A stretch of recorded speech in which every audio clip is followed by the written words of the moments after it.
दिनै बर' थुनलाइ सान गसाइगाव खासेबारियावबो फालिदों 77थि बर' थुनलाइ सान। दिनै हारियैनो गुबुन गुबुन जायगाफोराव फालिदों बर' थुनलाइ सान। गसाइगाव महकुमानि सिङाव थानाय खासाबारि गुदि थुनलाइ आफादाबो खासाबारि गोजौ फरायसालियाव गाब गोनां हाबाफारिजों सानसेनि थाखाय फालिदों बर' थुनलाइ सान। खन्थाइ आवरायनाय, मेथाइ रोजाबनाय, मोसानाय, हरखाब बुंनाय, गेवलां मेल बायदि बायदि हाबाफारि लानाय जादों बर' थुनलाइ सान फालिथायाव।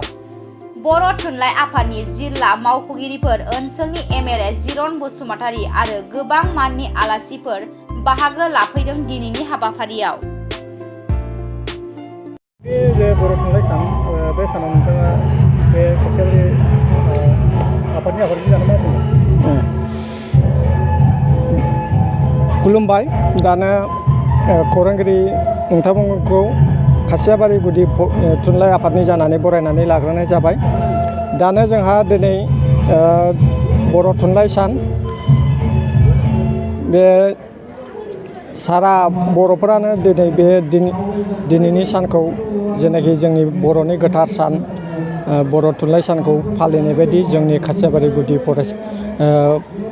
गुदि बर' थुनलाइ आफादाबो दिनै सानसेनि हाबाफारि लानानै फालिनो लानाय जादों आरो जोङो बेखौ दा फालिगासिनो दङ। जोङो दहाय फुंनिफ्रायनो जोङो माखासे हाबाफारि लानानै जोङो बे सानखौ गाजा गोमजायै फालिनाय जादों।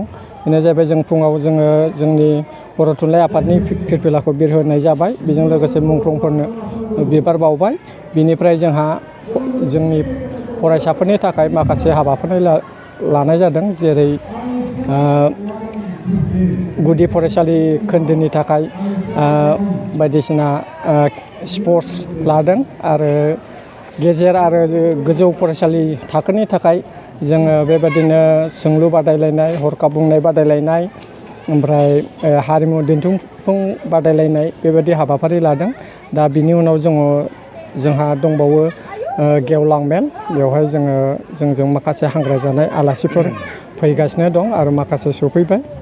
जोंहा गाहाय आलासियानो जादों जोंनिनो गसाइगाव जिल्ला बर' थुनलाइ आफादनि मानगोनां सहेन्द्र नाथ बसुमतारी बिथाङानो गाहाय आलासि आरो जोंजोंनो थांखि जानाय आलासि दङ। नैबे खासिबारि गोजौ फरायसालिनि बारग' गाहाय फोरोंगिरि अमर सिं कच सार, दा बिथांमोनखौ लानानै जोङो दिनैनि बे बर' थुनलाइ सानखौ फालिनो थाखाय आखायाव लानाय जादों। बर' थुनलाइ सान फालिनायनि जे गुबै उद्देश्य एबा थांखि बेयो मा? नोंथाङा मा फोरमायगोन? जोंनि दिनैनि बे बर' थुनलाइ सान फालिनायनि थांखि एबा उद्देश्यआ बेनो जे जोंहा बे बर' थुनलाइखौ जोङो जेन' उन जोलैफोरनो जोङो मिथिहोयो एबा बिसोरनो जोङो फोरोंलाङो जे जोंनि बर' थुनलाइखौ जोङो माबोरै जौगाहोनांगौ, माबोरै फोथांनानै लाखिनांगौ, जाहाथे उन जोलैफ्रा बेफोरखौ मिथिनानै उननि फैगोन प्रजन्मफोरनो बिथांमोनाबो गावसोरनो फोरोंलांनो हायो आरो जोंनि बर' राव